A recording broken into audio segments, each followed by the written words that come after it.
back because I was running downstairs to find out why I had called. And so I told him, Dan, I got a plane just crashed next door. I got to run downstairs to see what's going on. And so, you know, when I talked to him, he was really emotional about my mom, emotional about, you know, if I'm okay. And so, you know, just talking to him got me a little bit more emotional about everything too. You know, hearing the pain in his voice, you know, over my mom and stuff. So, is it starting to hit you now that you're watching all of this and seeing all of it? Oh yeah, you know, it's been pretty realistic for a while now. I mean, you know, you just sit here and you know wonder, you know how long it's going to take for them to figure out what happened.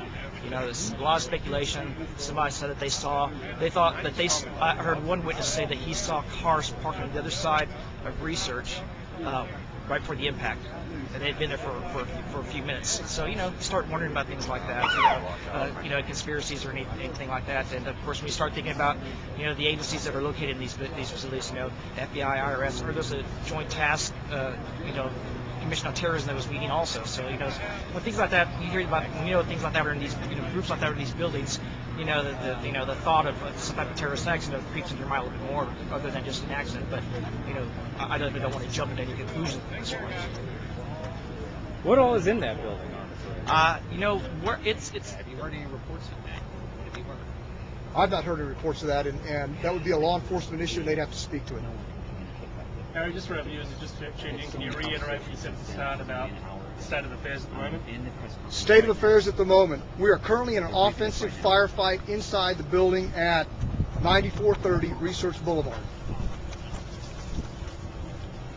Anything from law enforcement? What have you got? Yeah. Not a lot. No. Scott Perry, Corporal with Austin Police Department. The only thing, as far as law enforcement right now, like Chief Evans said, it's very early in the investigation. We're going to let the firefighters put the fire out.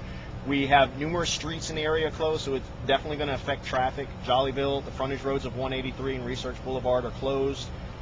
Ask everyone to stay away from the area until things start to subside or start to relax.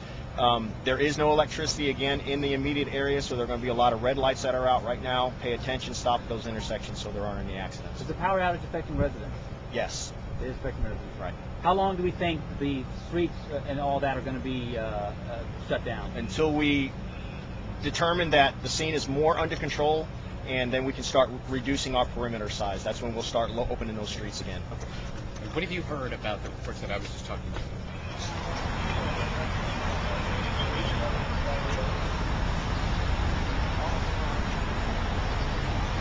Hey Leslie, this is Bob.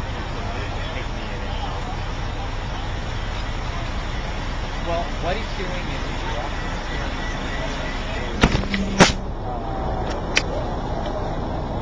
This is Shannon.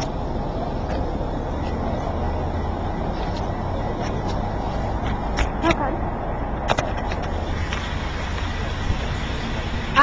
I can do a phoner for you because I am right here at the building. They're allowing us access right here at the building right now. So I can do a phoner for you, but as far as me on camera, I can't do that for you.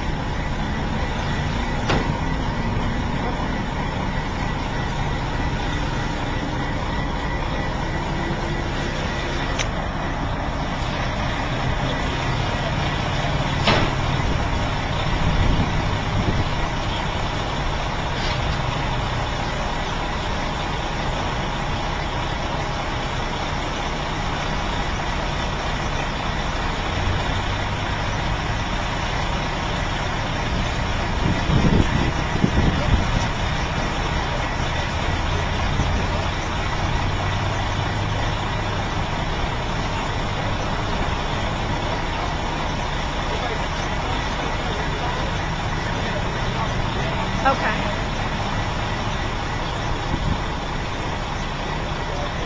Yes. Okay.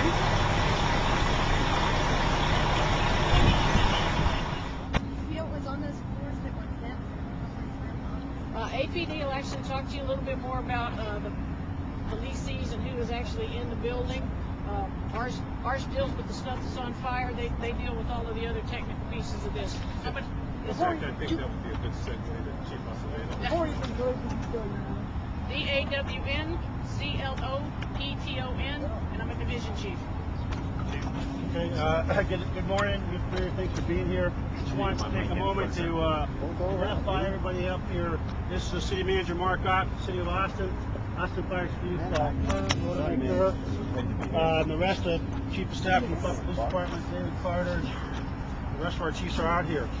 I want to start off by saying and making it real clear to anyone that's watching this here in Austin, in Central Texas, and Texas, and throughout the United States.